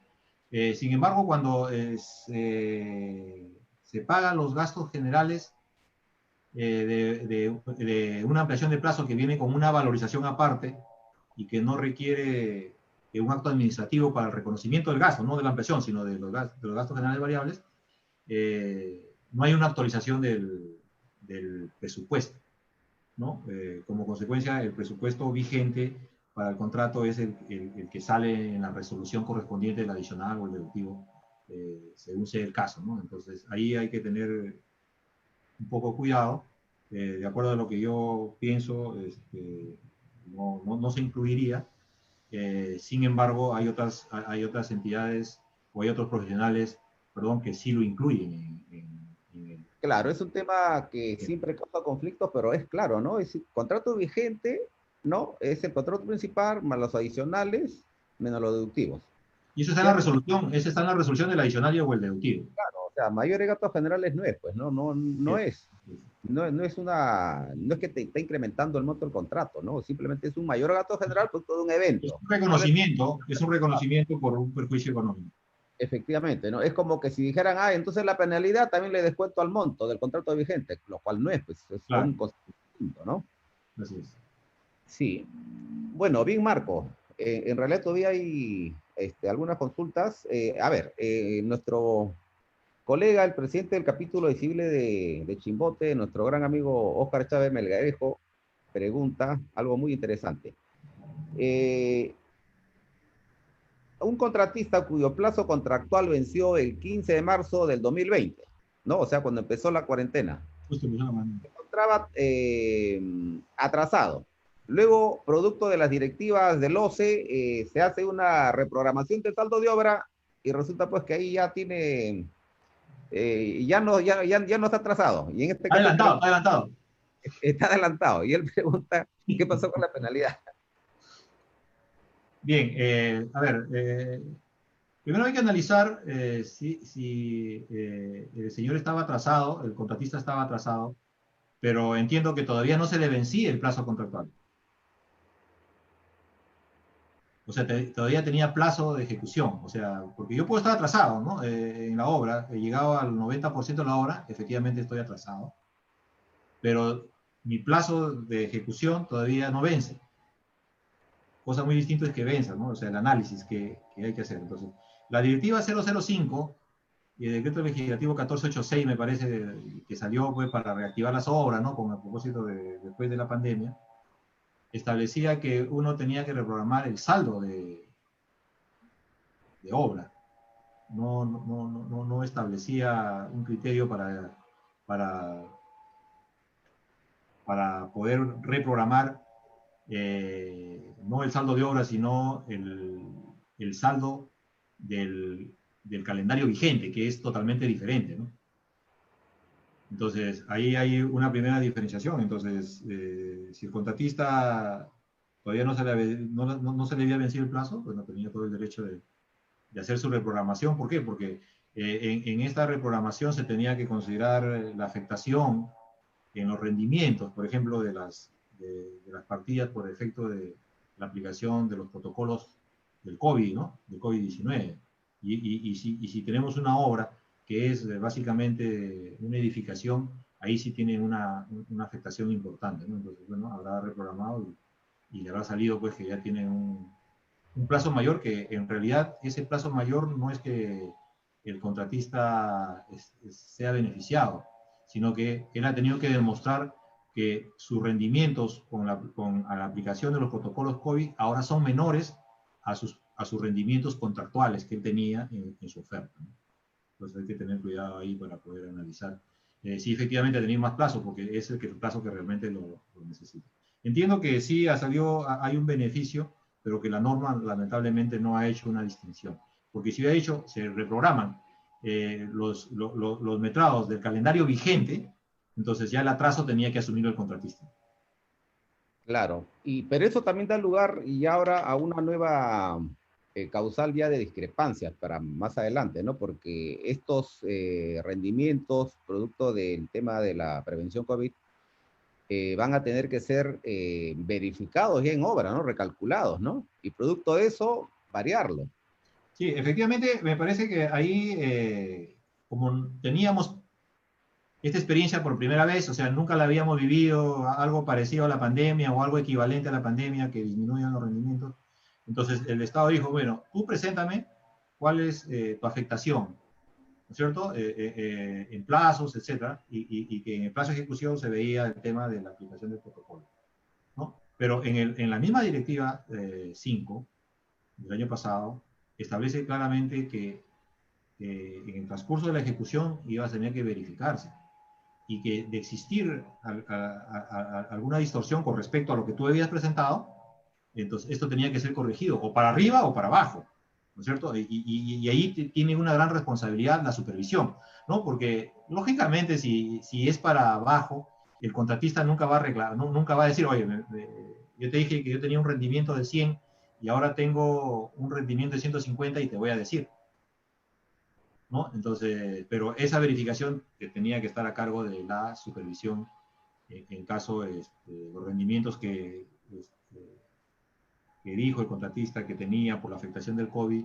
no eran los reales, ¿no? Porque lógicamente esos rendimientos eran totalmente teóricos. Hasta ahí no sabíamos cuál es la afectación real, ¿no? Y justamente en la ejecución íbamos a nosotros a tener, porque tú sabes que todos los rendimientos y toda la parte del proceso constructivo, con ciertas consideraciones, eso todo es empírico y lo vas a verificar en obra, y ahí vas a sacar unos estándares que te permita ya luego replicarlo en otras cosas.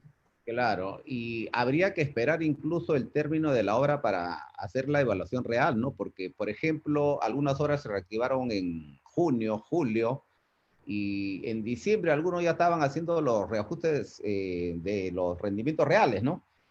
Porque ya se habían relajado algunas medidas de prevención, ¿no? Porque supuestamente ya estaba bajando el tema de los contagios, pero en enero, febrero se dispara nuevamente.